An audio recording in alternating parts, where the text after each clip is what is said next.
Dwayne Johnson has never been richer and never been weaker. Consider the modern empire, a $50 million payday for the Netflix film Red Notice, headlines proclaiming history's biggest upfront deal, social media armies in the hundreds of millions, a brand so polished it reflects nothing but success.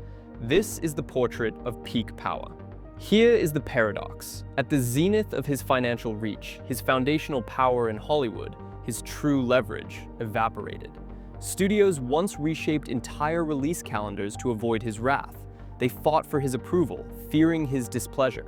Then, they simply stopped. The special accommodations dissolved into standard contracts. The rock clause became just another budget line item. The leverage disappeared, not with a bomb, but with a silent trillion-dollar shift. The world's biggest movie star became a content stream. The illusion was perfect. But to see how it shattered, you must first understand the weapon itself. What leverage really means. Leverage is not fame. It is not money. It is a negotiable fear. It is a concrete toolkit written into contracts. Theatrical guarantees. A binding promise that your film opens on 4,000 screens worldwide. First dollar gross. You skim a percentage from the very first ticket sold before the studio even recoups its massive investment. Backend participation. Owning 20% or more of the profits. A gamble that can pay hundreds of millions. Release date control. The unilateral power to shift a rival studio's blockbuster. Creative approvals. Veto power over the director, the script, the co-star. This is the architecture of real power. Tom Cruise wielded it for Top Gun Maverick, foregoing an upfront salary to bet on the back end, a bet that won him over $100 million. Leonardo DiCaprio uses it to select a single, auteur-driven project every few years, ensuring each is an event. Star power is a brand. Leverage is the legal and financial machinery that forces a studio to bet its survival on that brand. It turns an actor into a partner, a stakeholder, a force of nature. Our core thesis is this: streaming does not reward this machinery, it dismantles it. When the box office is no longer the sole scoreboard, the rules of the game are rewritten. For Dwayne Johnson, the new rules rendered his greatest strength obsolete. Peak rock era, the indispensable insurance policy. To understand the fall, you must remember the peak. From 2013 to 2019, Dwayne Johnson was a strategic necessity. The run was stunning. Fast and Furious 6, 7, and 8, San Andreas, Central Intelligence, then Jumanji: Welcome to the Jungle, a family reboot that grossed $962 million. He didn't just open movies, he made them invulnerable in international markets. His name was a direct deposit slip in China, Brazil, and Mexico. Studios weren't paying for a performance, they were paying premium insurance. His quotes soared to $20 to $25 million per picture, plus a colossal backend. Why? In the billion-dollar casino of tentpole filmmaking, The Rock was the safest bet on the floor. He was cinematic insurance. His leverage was absolute during this reign. Box office forgiveness. A film like Skyscraper could stumble, but the narrative was the concept failed, never Johnson failed. His credibility was Teflon-coated. IP reshaping. He didn't join Jumanji, he consumed it, becoming its new charismatic core. The Fast and Furious universe contorted to spin off his character, Hobbs, into a solo film. Winning public wars. He could wage a feud with Vin Diesel in the press and emerge victorious, forcing Universal Pictures to tacitly choose his side. The message was crystalline. For a guaranteed global hit, you needed Dwayne Johnson. You paid his price, you accepted his terms. His presence moved a project from greenlit to preordained. This model, however, had one fatal flaw. Its entire existence was predicated on the theatrical box office ecosystem. That ecosystem was about to be fundamentally broken. The Black Adam turning point, the overreach. Every empire has its Waterloo. For The Rock's leverage, it was Black Adam. Johnson didn't hide his goal. He spoke of ushering in a new era for DC. He teased a billion-dollar franchise, a showdown with Superman that he, not the studio, would control. He leveraged his $7 productions, his social capital, his sheer will to hijack a legacy intellectual property. The scale of the overreach was the flaw. The film cost nearly $200 million before a global marketing blitz. It needed to be a phenomenon. It opened to respectable but insufficient numbers. $67 million domestic. It crawled to $393 million worldwide, a catastrophic result for its budget and its dreams. The flop was not the killer. It was the context and the reaction. The victory lap before the race ended. As the film faded, a PR campaign declared triumph, focusing on hypothetical future profitability and fan demand. To Hollywood's sharp eyes, this looked less like confidence and more like dangerous delusion. Shattered studio faith. Warner Brothers, already in chaos, witnessed the attempted corporate power grab and the middling return. The lesson was learned. Johnson's brand could not single-handedly launch a risky cinematic universe. The silent, professional distance. The hyped Superman return? Shelved. The new era? Erased by James Gunn's total DCU reset. There was no dramatic firing, just a quiet, structural uninvitation. Enter streaming, the gilded trap. After Black Adam, the streaming world gleamed like a sanctuary.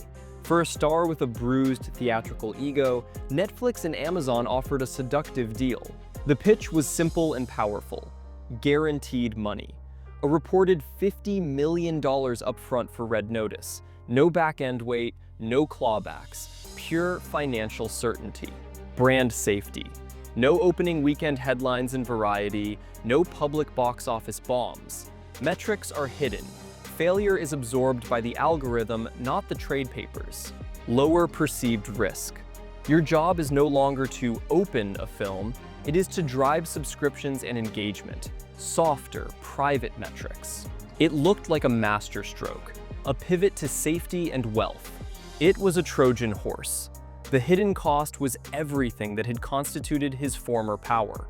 No transparent metrics. How do you demand a bigger share of profits when there is no publicly reported box office? No back-end upside. That massive upfront fee is the ceiling. You get none of the explosive, wealth-multiplying upside of a Top Gun Maverick.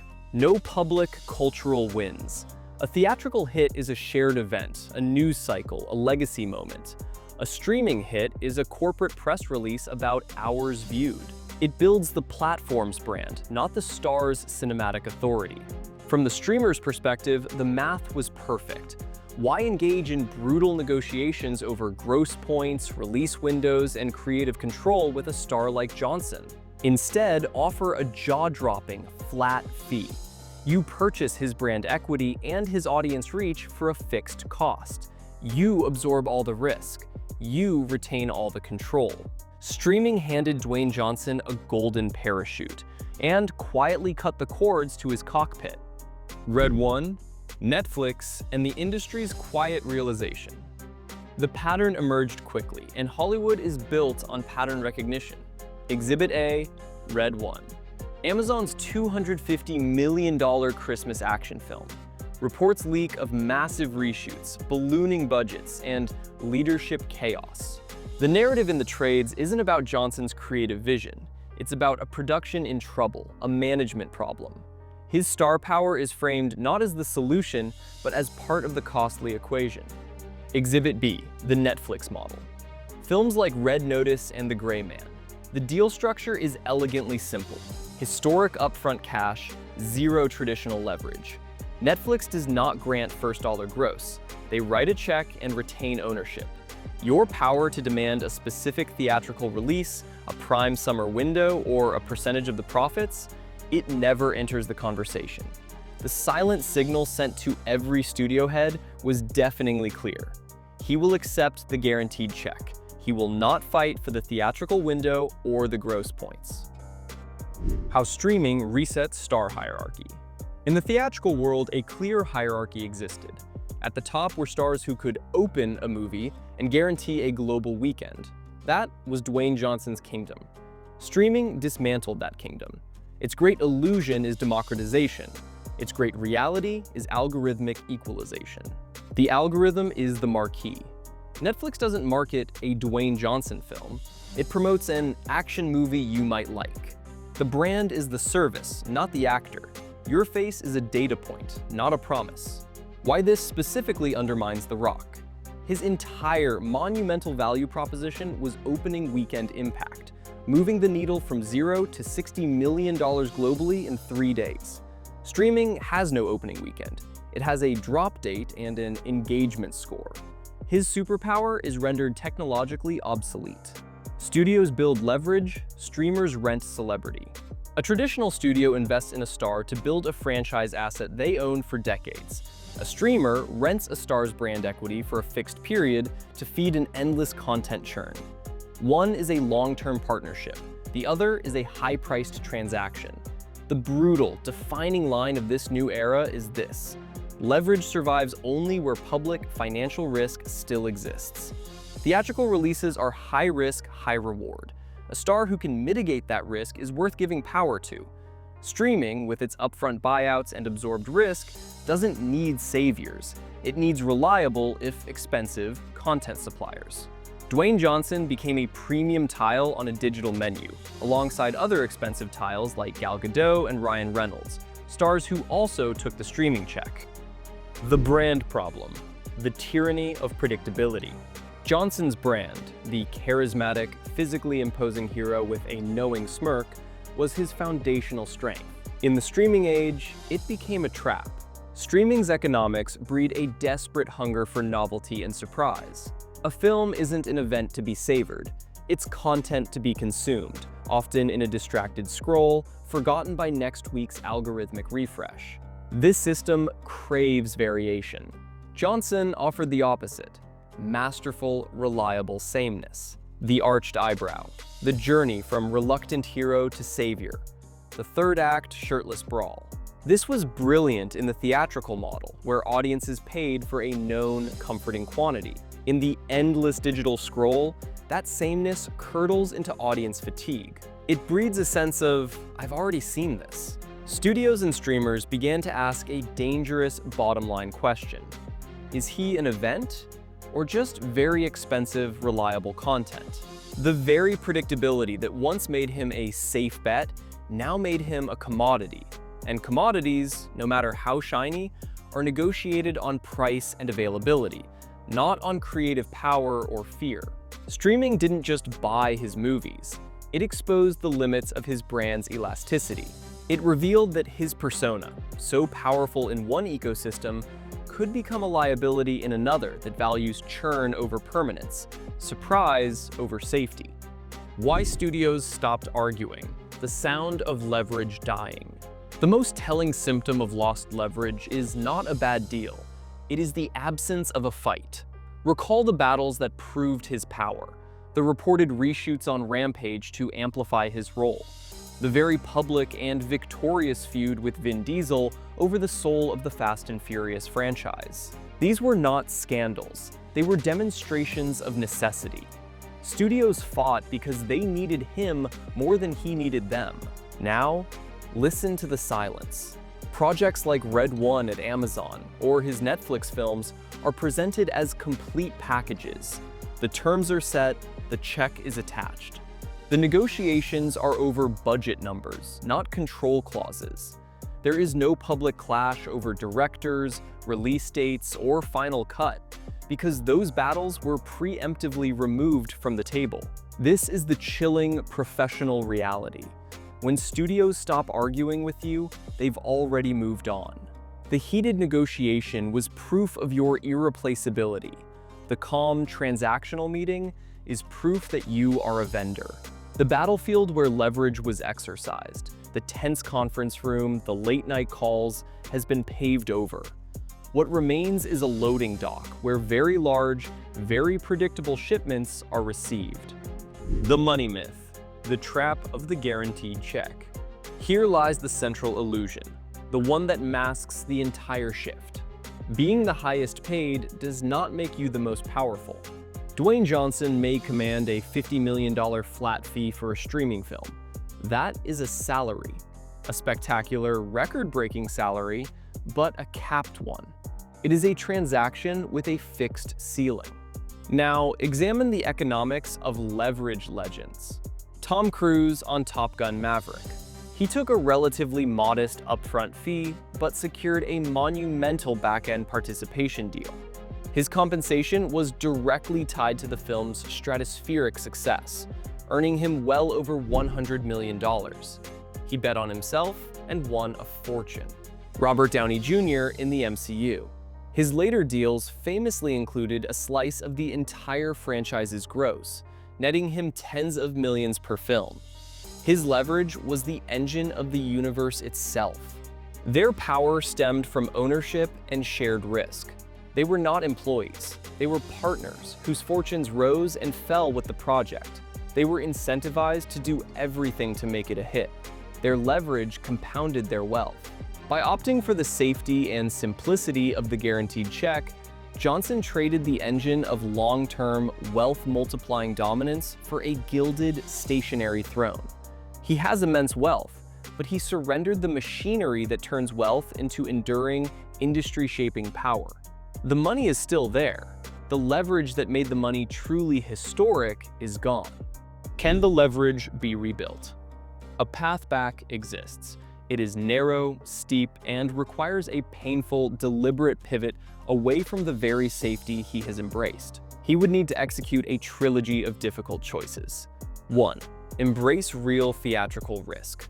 Commit to a single theatrical-first project with a moderate budget, by his standards, a compelling director, and a script that demands more than brand extension.